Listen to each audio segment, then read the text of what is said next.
নমস্কার। আজ ভারতবর্ষের শিক্ষা ব্যবস্থা নিয়ে কিছু নির্দেশ এসছে। ভারতবর্ষের প্রায় 9,000 স্কুল, কোনো ছাত্রছাত্রী নেই, স্বভাবতই সব প্রাইমারি স্কুল হবে, হাই স্কুল তো হবে না, প্রাইমারি হবে। তার মধ্যে কিন্তু ফার্স্ট হয়েছে আমাদের পশ্চিমবাংলা। আর জানেন তো আমাদের পশ্চিমবাংলায় একদিনের কাজে আমাদের মাননীয় মুখ্যমন্ত্রী বারবার বলে একদিনের কাজেই পশ্চিমবাংলা ফার্স্ট।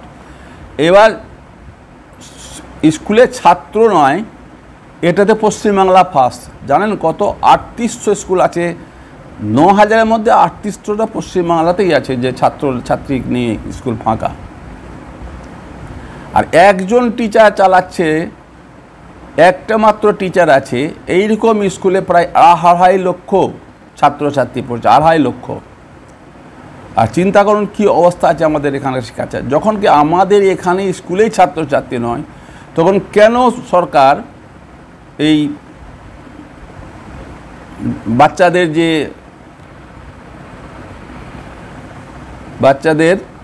যে স্কুল হচ্ছে সব প্রাইভেট স্কুল সব, তাদের কেন লাইসেন্স দিচ্ছে?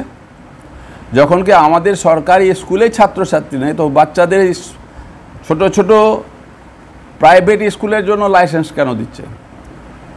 লাইসেন্সের কি দরকার?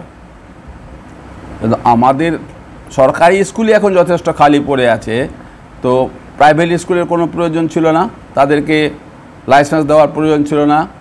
এই যে ছোটো ছোটো সব নার্সারি হয়েছে, এটা কোনোভাবেই এই লাইসেন্স দেওয়া উচিত ছিল না।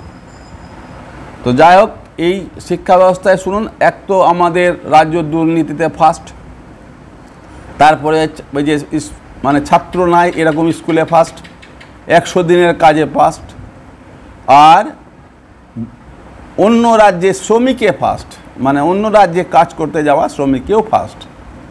তা আমাদের রাজ্য কিন্তু খুব নামি রাজ্য আছে, আমাদের রাজ্য খুব নামি রাজ্য, সব কিছুতেই ফার্স্ট আছে। মানে যেসব জিনিসে আর কোনো স্টেট ফার্স্ট না, সেসব জিনিসেই আমাদের রাজ্য ফার্স্ট। আর একটা জিনিসে ফার্স্ট আছে, যেটা কি বাইরে দেশের লোক প্রবেশ করতে ফার্স্ট আছে। বাংলাদেশ, রোহিঙ্গা, এরা অনুপ্রবেশ করতে আমাদের বর্ডার দিয়ে ফার্স্ট আছে। এর জন্য বিএসএফকে দায়ী করুন আর রাজ্য সরকারকে দায়ী করুন। নমস্কার। আমার ভিডিও ভালো লাগলে লাইক, শেয়ার, সাবস্ক্রাইব করবেন আর আমার সঙ্গে ফলোয়ার সংখ্যা বাড়াবেন।